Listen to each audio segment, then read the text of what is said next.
And Egypt's Mushira Khattab lost the run of vote to her French rival Audrey Azoulay in the race for the next head of the UNESCO. Now, the vote has exposed a row between Qatar and Egypt after an Egyptian diplomat suggested Qatar was using its financial power to influence UNESCO's 58-member executive council. Qatar and its Gulf Arab neighbors have severed diplomatic trade and travel ties with Doha. They accuse the Arab country of sponsoring hardline Islamist groups. Of course, Qatar will now go head-to-head with France for the top position. Well, let's get more on this. Yasser Hakim now joins us in Cairo. Yasser, as always, welcome to the show. Now, we know Egypt's candidate, Mushira Khattab, is now out of the running for that top job at the UNESCO, but she wasn't very popular in Egypt, especially with human rights lawyers there. Tell us a little bit more about that.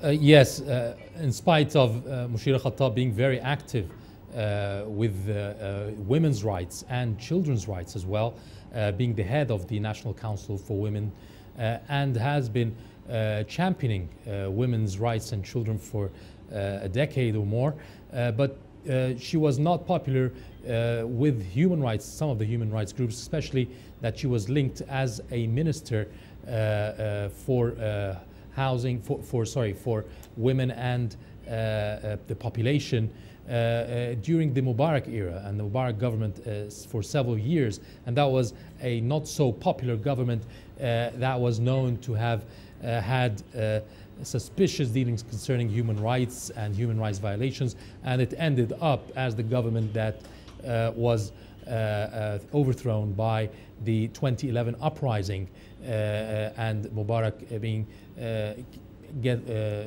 taken out of office and put into jail. So that's why there were some remarks on why she was the one to be chosen to represent Egypt at this point, at this UNESCO elections.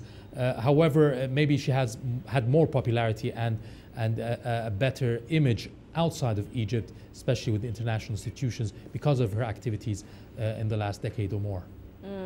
Well, yeah, so we know the final round will now be between the French and Qatari candidate. Arab states believe that this time around the job should go to one of them, but Egypt has chosen to stand behind France this time around.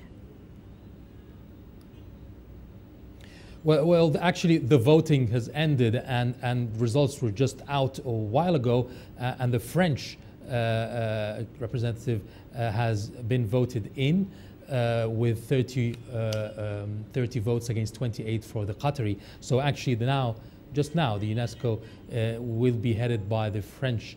And at this point, Egypt, after Mushira Khattab lost her seat in the voting in the elections, Egypt announced that it would support the French candidate in the UNESCO, and that is because Egypt has been on standoff with Qatar concerning accusing Qatar of funding and supporting terrorism in the region, and terrorism that has affected Egypt itself, whether economically or security-wise.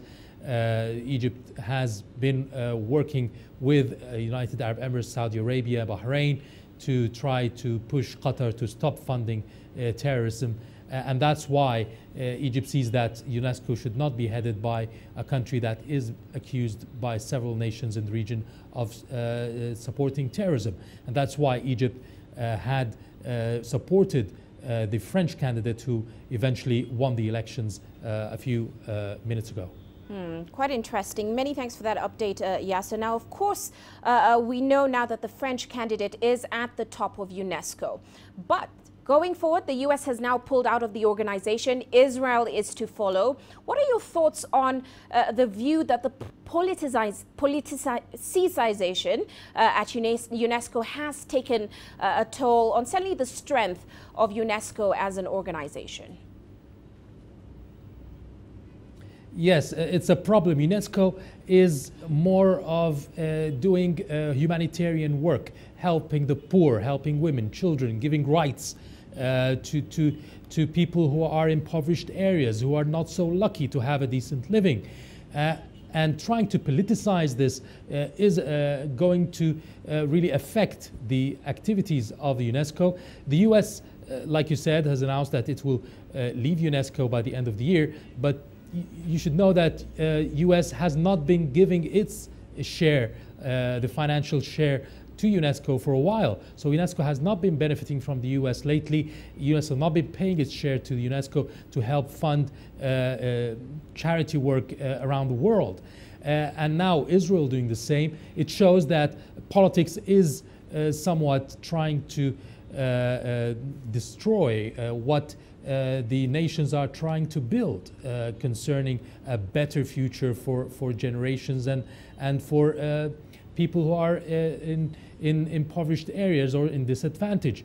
And this has to change. The outlook towards organizations such as UNESCO and UNICEF should somehow help try to build bridges between nations rather than try to destroy those bridges. And UNESCO and the UN, maybe the UN as a whole, should try to take a stand and try to divide or to somehow show that there is a difference between trying to politicize organizations that are not intended to be political.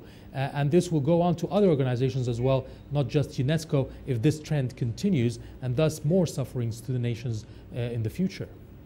That's right. Well, many thanks, Yasser, for that update. Yasser Hakim joining us there in Cairo.